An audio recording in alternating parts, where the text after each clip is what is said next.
People always say that your wedding day is the happiest day of your life, but no one tells you it can also be the day everything you believe in turns to dust right before your eyes. My name is Clara Hayes, and this is the story of how I found out the two people I trusted most had betrayed me. Not only that, this is the story of what I did next, something few would have expected, but enough to make an entire room of people stand still. They called it revenge. I called it justice. 3 months ago, I thought I had it all. I was 28, an elementary school teacher in a small Virginia town named Brookhaven. Every morning, I woke up in the cozy apartment my fiancé, Ethan Carter, and I shared, feeling a sweet peace in my chest. We had been together for 5 years, engaged for over 1, and our wedding was set for the 20th of June, a perfect summer day for a perfect wedding. Ethan worked for his father's real estate company. He was tall, broad-shouldered, with chestnut hair and green eyes that sparkled when he smiled. Everyone said we were the golden couple. "You're so lucky, Clara." The mothers of my students would often tell me when picking up their kids. "Ethan is a wonderful man. And that ring?" They would stare at the sparkling diamond ring. Ethan had saved up for nearly a year to buy me. And I believed them. I believed in us. My maid of honor was Madison Price, my best friend since I was 8. Her long brown hair was always perfect, even when she'd just woken up, and her smile could light up a room. Men couldn't help but turn their heads when she walked by. But most of all, she was my person, the one who held my hand when I had a high fever, stayed up all night to help me study, and cried more than I did when my grandmother passed away. When Ethan proposed, Madison was the first person I called. She was so excited that she treated my wedding planning like it was her own. She helped me choose Willow Creek Estate as our venue, with its sprawling gardens and rustic cottage. She tasted dozens of cake samples with me, picked out every flower, and spent hours writing invitation cards in her perfect cursive because my handwriting was like a child's. "You deserve this happiness," she once said, squeezing my hand. "Ethan is so lucky." The weeks leading up to the wedding were a whirlwind of dress fittings, vendor calls, and growing excitement. My family, my parents, and my younger brother Ryan were just as thrilled. Mom teared up every time she looked at my wedding dress hanging in the closet. Dad practiced his father of the bride speech in front of the mirror all day. Even Aunt Margaret, my grandmother's sister, flew in from Florida despite being 80 years old. She was sharp, with eyes that seemed to see through every thought. The night before the wedding, she told me, "Clara, marriage isn't just about the wedding day. It's about every day after. It's about choosing each other when things get tough, when the initial sparks fade. You have to be sure you're marrying a man who will choose you every day." I smiled, certain I had made the right choice. We had already weathered his father's health scare, my months of unemployment, and the pressure of saving for a house. I fell asleep that night, dreaming of the moment I would walk down the aisle toward the man who would be my husband. The 20th of June dawned with golden sunshine and a gentle breeze. I opened my eyes in my childhood bedroom, where I had spent the night to keep with the tradition of not seeing the groom before the ceremony. Downstairs, Mom was surely busy cooking, Dad was on a serious phone call, and Ryan was singing off-key in the shower. The first text came from Ethan. "Good morning, beautiful. I can't wait to see you at the altar. I love you." I smiled and replied, "I love you too. See you at the altar, future husband." The next text was from Madison. "It's your wedding day. I'm so excited I couldn't sleep all night. I'll be over after I get my hair done. Today is going to be perfect." Little did I know that just a few hours later, everything I believed in would fall apart. The morning passed in a blur of laughter, mixed with the sounds of hair dryers and camera clicks. The photographer arrived at 10 a.m., capturing every moment of me and my bridesmaids, Madison, my cousin Emily, and Ethan's sister Sophie getting ready together. My ivory wedding dress with delicate lace sleeves felt like a dream. As I looked at myself in the mirror, Mom whispered, her voice catching, "You look so beautiful, Clara, truly radiant." Aunt Margaret sat in the corner, her eyes following me in the mirror. She smiled, but there was a flicker of something in her gaze, so quick I thought I had imagined it. At noon, we moved to Willow Creek Estate. The ceremony was scheduled for 2 p.m., with photos from 1 p.m. Everything was on schedule. White roses and baby's breath covered the aisle. The reception area was ready with white tablecloths and the flower arrangements that Madison and I had spent hours putting together last night. "It's perfect," I breathed out. "No, you are perfect," Madison laughed, squeezing my hand. "Ethan is going to be speechless when he sees you." Ho! With an hour to go before the ceremony, I sat in the bridal room, touching up my lipstick, feeling a little nervous, but reassured that everything was fine. Madison said she was going out to check on the flowers and musicians. "I'll be right back. Don't smudge your lipstick," she said. At 1:45 p.m., my phone rang. Linda, the wedding coordinator, called. "Clara, there's a small situation. The groom is running a little late. Don't worry, I'm sure it's fine. We'll push the ceremony back 15 minutes. Ethan was never late. I tried to calm myself, maybe there was traffic, or he needed a few minutes to compose himself. At 2 p.m., Linda called again. Her voice was more strained. "We still haven't been able to reach the groom." A cold chill ran down my spine. I called Ethan, it went straight to voicemail. I texted him, no reply. I asked Emily, "Where is Madison?" "She left 20 minutes ago and hasn't come back," Emily said, her face pale. I called Madison, also unreachable. My parents appeared at the door, their faces serious. Dad said, trying to keep his voice calm. "Honey, I'm sure there's an explanation. But I was already on my feet. My chest felt like it was being crushed by a boulder. Ethan and Madison both disappeared, both unreachable on my wedding day. "Ethan was staying at the Brookhaven Inn last night, right?" I said quickly. "We're going there." Mom tried to stop me. "Clara, wait." "No." I cut her off, my voice hard as steel. "I need to know." The Brookhaven Inn was only a few minutes' drive away, but the journey felt endless. In the car, I didn't say a word. Dad drove, Mom sat beside him, and Ryan watched me silently through the rearview mirror. Aunt Margaret placed a hand on my arm. "You shouldn't have to face this alone." I didn't answer. In my heart, a part of me still hoped I was wrong that Ethan was sick, or there was an emergency. But deep down, I knew. We walked into the hotel lobby. The receptionist looked at me in my wedding dress with a mixture of confusion and pity. I asked for the key to room 305, the room Ethan had booked. The whole family was silent in the elevator. The hallway was covered in dark blue carpet, and the yellow wall lights cast a warm but suffocating glow. I stood in front of the door, key in hand, my heart pounding so hard I could hear it. Mom whispered, "Maybe you should knock first." But I had already put the key in, turned the doorknob, and pushed the door open. The room was dim, with the curtains drawn. The air was thick with the smell of wine and strong perfume. The bed was rumpled, clothes were scattered, Ethan's suit, and a lavender bridesmaid's dress. Madison's dress. On the bed, they lay there naked, tangled together, so intimately that it looked like the most natural thing in the world. Everything inside me collapsed at once. The air in the room became so dense, it was as if every sound had been sucked out. I heard Mom gasp, Dad curse under his breath, and Ryan let out a muffled sound, as if he had been punched in the stomach. I stood still, my eyes fixed on the scene before me. Ethan lying on his back, an arm draped over Madison. Her brown hair was splayed across his chest. They were both sound asleep, looking so familiar that I knew this wasn't the first time. A sound escaped my throat, not quite a cry, not quite a laugh. Perhaps a mixture of both. The bitter taste of truth seeping into every vein. Ethan stirred, opened his eyes, and it took him a few seconds to realize I was standing there in my wedding dress. His face instantly went white. "Clara, I can explain." "Explain?" I heard my voice, low and sharp as a knife. "Explain why you're in bed with my maid of honor on my wedding day? Or explain why 100 people are waiting at the altar while the groom is busy with something else?" Madison startled awake, frantically pulling the blanket over herself. "Clara, it's not what you think." "It's not what I think?" I laughed a dry, humorless laugh. "I think I see it pretty clearly." I turned to look at my family. My dad's fists were clenched. My mom was crying silently. Ryan looked at Ethan as if he wanted to punch him, but I knew that anger had to be used at the right moment.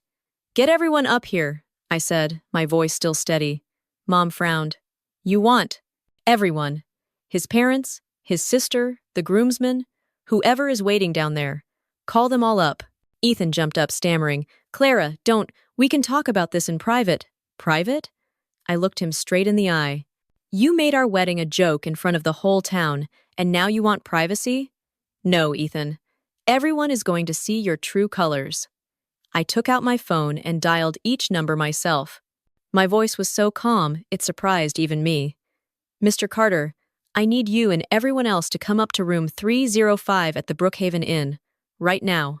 While we waited, Ethan and Madison quickly got dressed, whispering to each other as if trying to find an excuse. I sat down on a chair by the window, my hands on my lap to hide their trembling, my eyes never leaving them. Aunt Margaret sat opposite me, her gaze like she was watching a play whose ending she already knew. There was a knock on the door at 2:45 p.m. Ethan's parents walked in, followed by Sophie and the groomsmen. The initial confusion on their faces quickly turned to shock, then to outrage. Ethan's mother put a hand to her mouth, choking back a sob. Ethan, what have you done?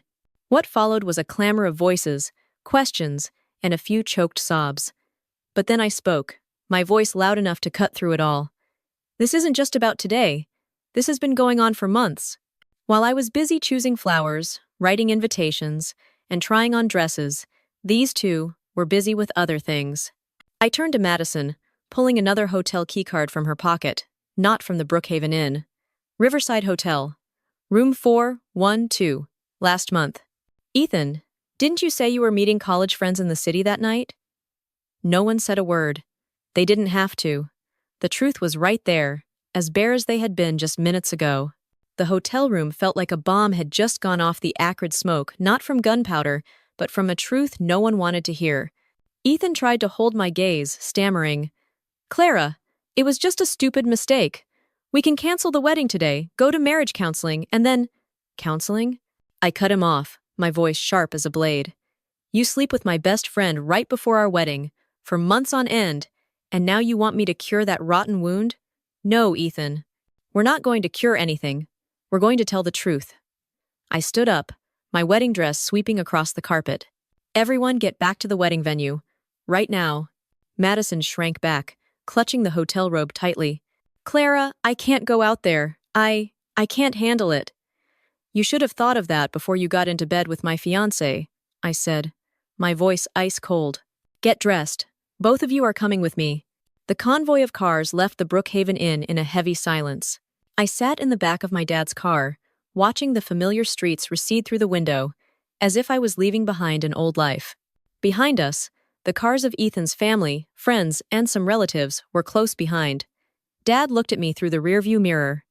Are you sure about this? Once you say it in front of everyone? I'm sure, I replied, and it was the first time in hours that I was completely certain of something. Willow Creek Estate was just as we had left it, flowers in full bloom, the party ready, guests milling about, exchanging puzzled glances. Linda, the coordinator, ran up to me, looking worried. Clara, thank goodness you're here. Everyone is asking, what's going on? Get everyone to gather at the main ceremony area. In 5 minutes, I said. I have an announcement. The news spread like wildfire on a dry field. A few minutes later, nearly 200 people filled the white rows of chairs in front of the altar. The air was thick with anticipation. I walked out to the end of the aisle, where I was supposed to walk toward the man I loved. My wedding dress was still on, but today, I wasn't walking toward a false happiness. I was walking toward the truth. As I took the microphone, the murmuring stopped. The only sounds were the birds in the garden and the rustling of the wind. I took a deep breath. Thank you all for being here today. I know you're all curious about what's happening, and you all deserve to hear the truth. I glanced over the crowd. Ethan and Madison stood at the edge, pale as ghosts. There will be no wedding today, I said, enunciating every word. Not because someone had a change of heart at the last minute, or because of an unexpected incident, but because this morning, I found out my fiancé and my maid of honor have been cheating on me for months. I caught them together, in a hotel, while all of you were waiting here. The first sounds were gasps of shock, then the chatter erupted. Someone muttered a soft, "Oh my God," loud enough for everyone to hear. I let them buzz for a few seconds, then continued. I'm not telling you this to ask for pity. I'm telling you because you deserve to know the reason we're here today, and because I want to tell the truth myself, instead of letting others twist it. I looked straight at Ethan. I don't want to marry a man who can look me in the eye and lie for months. And Madison, I turned to her. I don't need a friend who can smile to my face but stab me in the back every chance she gets. The stage fell silent. All eyes were on me. And I knew this was a moment I would never forget. I held the microphone for a few more seconds, letting the silence stretch until everyone held their breath. So, I said, my voice clear and loud, there will be no wedding today. But there will still be a party. The food is paid for, the band is waiting, and honestly, I need a reason to celebrate. We're going to raise a toast to a simple truth. I just dodged the biggest bullet of my life. A laugh erupted from somewhere, then a few more followed. The atmosphere began to crack open with a sliver of light. I turned to Ethan and Madison. But you two are not invited. From now on, I don't ever want to see either of you again. Today, you showed me your true selves, and I believe what I saw. Ethan took a half step forward, his voice breaking. Clara, you can't. We can fix this. No, I cut him off, raising a hand. We can't. And more importantly, I don't want to. I took off my engagement ring, the diamond he once boasted. He had saved nearly a year to buy. I held it up for everyone to see. It belongs to you, I said. But I'm not giving it back. And before anyone could react, I turned and threw it with all my might toward the lake at the end of the garden. The sunlight caught the stone, flashing one last time before it plopped into the water, gone forever. Applause and cheers erupted. A few people whistled. I heard someone yell from the back of the crowd, "This girl is amazing!" And for the first time that day, I truly smiled. Ethan's face was red, his eyes darting around. The looks he received in return were nothing but disgust and disappointment, even from his own family. Madison stood huddled, mascara running down her face, but no one stepped forward to comfort her. I turned back to the crowd, raising the microphone one last time.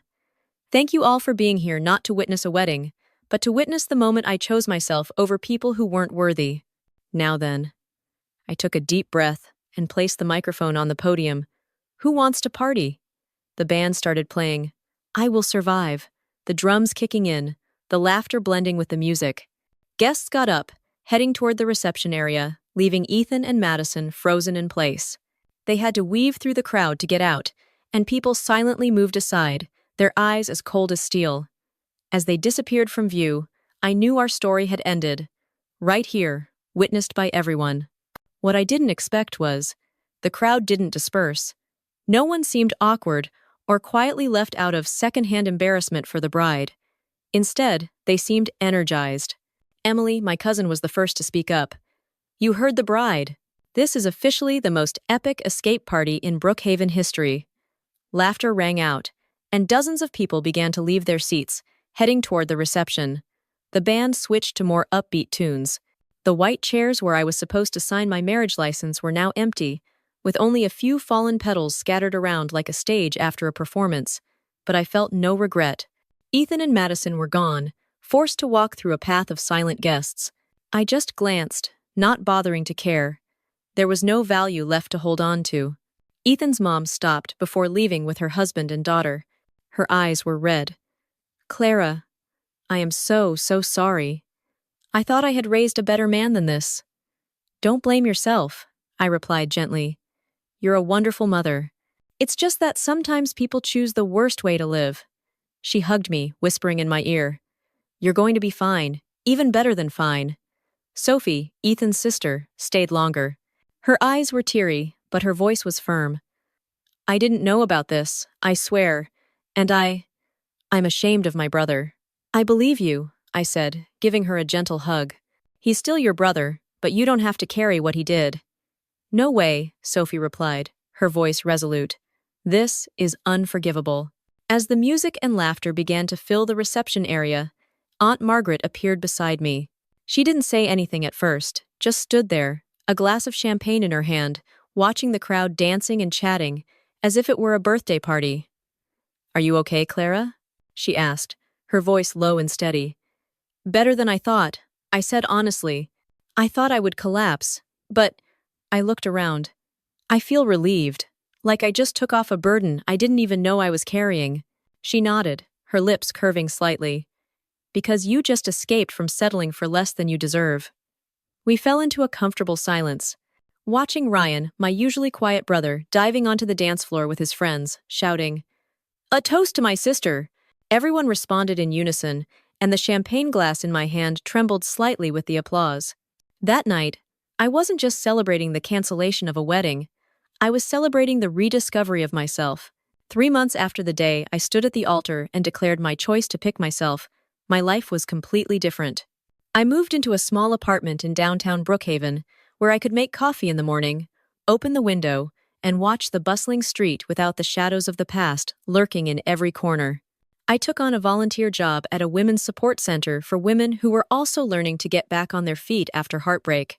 And at the elementary school, I was just promoted to head of the first grade team. That evening, as I was painting my first landscape in years, my phone rang. An unknown number. "Clara, it's Madison." My body tensed. My first instinct was to hang up. But I let the silence hang for a few beats. "I wanted to apologize." Her voice was trembling. "I know it's too late, but I'm in therapy, and I realized I was jealous of you.